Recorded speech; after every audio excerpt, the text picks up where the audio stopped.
Good morning दोस्तों। सुप्रभात। आज मैं आपको एक कहानी सुनाना चाहता हूँ और आप उसको अपने जीवन के साथ जोड़कर देख सकते हैं। आपने पढ़ा होगा कि जब तितली शुरू में जो है एक कैटरपिलर के रूप में होती है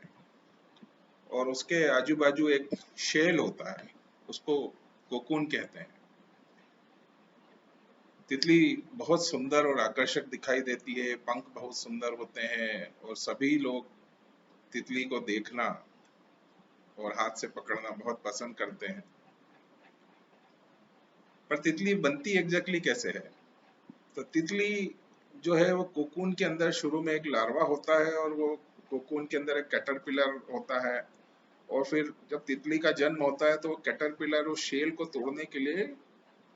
तितली को बहुत संघर्ष करना पड़ता है और वो अपने पंखों को बहुत फड़फड़ाती है। और कैटरपिलर देखने में सुंदर नहीं होता है, लेकिन वो जब बहुत ज्यादा मेहनत करती है और जब वो कोकून से निकलती है तो वो बहुत ही आकर्षक रूप में बाहर आती है और उस तितली को हम बहुत ही आकर्षक रंग रूप में देखते हैं और पसंद भी करते हैं। एक बार एक ऐसे ही मनुष्य ने, जो कि तितलियों को बहुत पसंद करता था,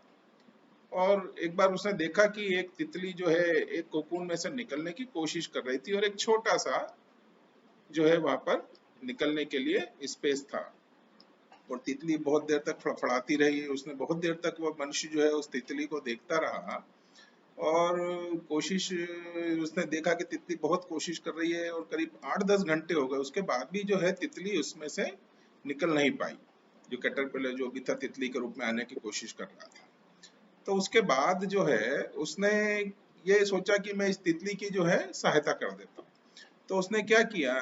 कि वो 8-10 घंटे लगातार देखने के बाद जो है वो जो हिस्सा जहां से तितली जिस छेद में से बाहर निकलने की कोशिश कर रही थी उसको कैंची से लेके काट दिया और उस कोकून को खोल दिया कि मैंने, और ये सोचकर कि मैं जो है इसकी तितली की जो है बाहर निकलने में सहायता कर रहा हूँ। तो उसने ये देखा कि वो जो जब तितली उसमें से बाहर निकली तो उसका पूरा शरीर जो है वो बड़ा ही सूजा हुआ था और ना तो वो, उसके पंख ना तो पूरी तरीके से जो है तो विकसित हुए थे, ना उसके अंदर कोई आकर्षक रंग था, कुछ भी दिखाई नहीं दे रहा था। उसने सोचा हो सकता है थोड़ी देर बाद जो है तितली अपने रूप में आ जाएगी और जो है ये फिर से उड़ने लगेगी और इसके पंख भी आकर्षक हो जाएंगे और उसी तरह आकर्षक दिखाई देगी, रंगीन दिखाई देगी, सुनहरे रंग की, और जिस तरफ से विभिन्न रंगों की तितलियां होती हैं वो देखता रहा। लेकिन तितली जो है बिल्कुल भी उड़ नहीं पाई। उसने थोड़ी सी कोशिश भी करी उड़ने की, लेकिन उसके बाद जो है वो गिर गई और थोड़े समय बाद उसकी मृत्यु हो गई। हालांकि उस मनुष्य का इसके पीछे कोई ऐसा प्रयास नहीं था कि तितली मर जाए, लेकिन इस कहानी से हमको क्या शिक्षा मिलती है? इस कहानी से हमको ये शिक्षा मिलती है कि तितली जो है वो अपने शेल से, उस जो कोकून से बाहर आने के लिए जो प्रयास करती है, उसमें क्या होता है कि उसके शरीर में जो द्रव जमा होता है वो जो है उसको मेहनत करके और पंखों में परिवर्तित हो जाता है और पंख सुंदर और बड़े हो जाते हैं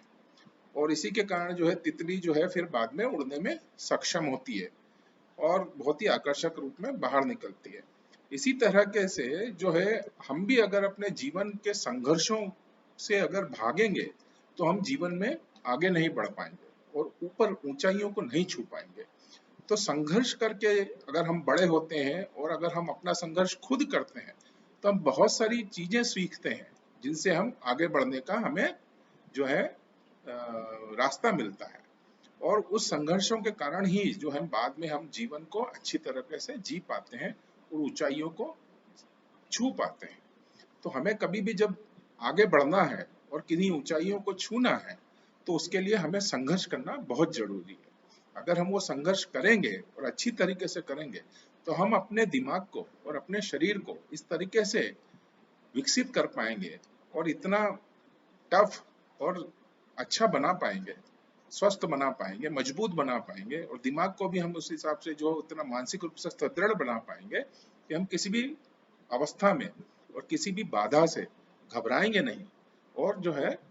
हमारे जो लक्ष्य हैं उनको अवश्य ही प्राप्त करेंगे। तो संघर्ष से कभी घबराइए नहीं, अपना एटीट्यूड हमेशा जो है वो पॉजिटिव रखिए। और जिस तरीके से तितली की इस कहानी से हमें शिक्षा मिलती है, तो जितना ज्यादा हम संघर्ष करेंगे उतना ही हमारा दिमाग और शरीर हम जो है उसको विकसित कर पाएंगे, और जीवन में जरूर हमें अपने लक्ष्यों की प्राप्ति होगी। तो कभी भी जो है संघर्ष को एक पॉजिटिव एटीट्यूड से लें और संघर्ष करने की क्षमता विकसित करें, बौद्धिक, मानसिक और शारीरिक सभी रूपों से। तो ये जीवन में हमें याद रखना है हमेशा। धन्यवाद।